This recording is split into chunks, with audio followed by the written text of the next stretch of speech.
So let's look at the fabric of the building. Where are we losing this money? Where is the heat going? Why is the house so cold? First of all, 42% through the roof. That is staggering. All it takes is to re-insulate that roof. Now, some people may qualify for a government granted scheme, some people will not.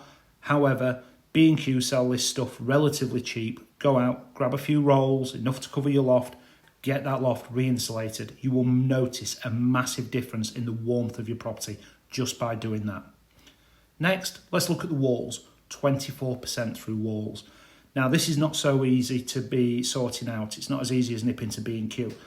Some properties will have a cavity that will need an upgrade in the cavity wall insulation because it does degrade over time.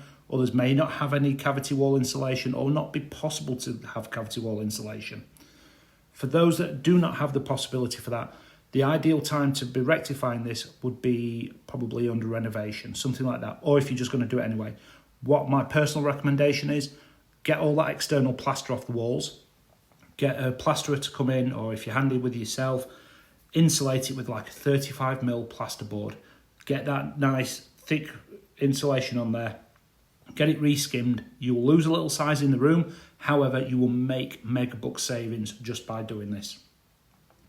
Next, windows and doors.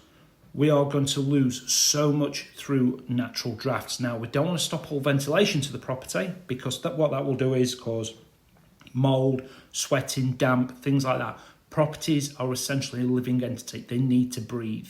So we're not going to block all ventilation, but what we will do is any draft excluders inside windows and doors, get them replenished, get them replaced, and that will help save so much money for you.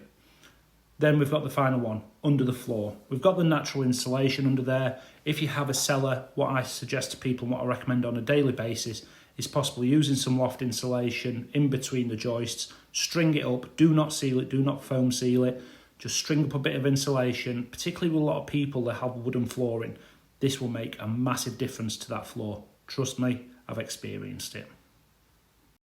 So the next big thing that you can do to help save some money, run that system more effectively, is get rid of this stuff. Sludge, magnetite, debris inside your central heating system is horrendous. It will affect parts on the boiler, break parts, it will start to rot out radiators from the inside out. Water system quality or system water quality is a very, very big key factor. Raz recommends a power flush every 5 years. I recommend just having a system reflush every other couple of years just to be on top of it.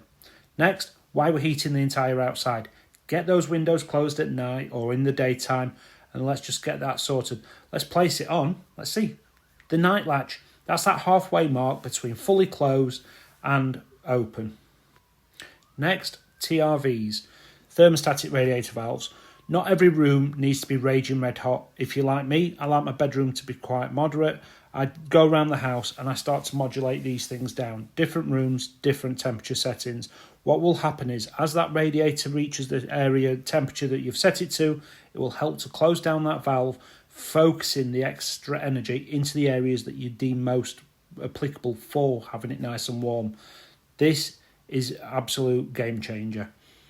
Next, the ultimate game changer, thermostats. Whether they're the analog, the digital like this, or a smart thermostat, you need to take them off this auto function. Trust me, auto is no good. First of all, place your thermostat in an area that has a radiator with the most air exchangers. We are aiming to make that coolest area a set moderate temperature so that then the rest of the house, combined with the thermostatic radiator valves, reach a nice, comfortable temperature. Anything between 16 to 18 degrees is what we say. So, how do we do that? Well, this is how. We put it onto manual. We put it on permanent, ladies and gentlemen. Yes, this might be counterproductive or counterintuitive to you, but trust me, instead of those peaks and troughs of hot and cold in your house, burning lots and lots of gas, manual at an average room temperature, something between 16 to 18 degrees, is an absolute must, absolute game changer. You will notice you're not walking around as chilly. When you are a bit chilly, a couple of degrees increase, you will make an absolute killing, an absolute saving, and your home will be warm. And that, ladies and gentlemen, is exactly how you save money and actually run a system more effectively. All this nonsense about putting foil behind your radiators until you deal with the key factors of heat loss through drafts, through poorly insulated properties, poor water quality inside your central heating system, and just not running it effectively. Those high peaks and troughs by turning the system off, turning the system on, ultimately having no control over it whatsoever will make a difference. If you need any more tips, you know where we are. It's the Boiler Breakdown Expert.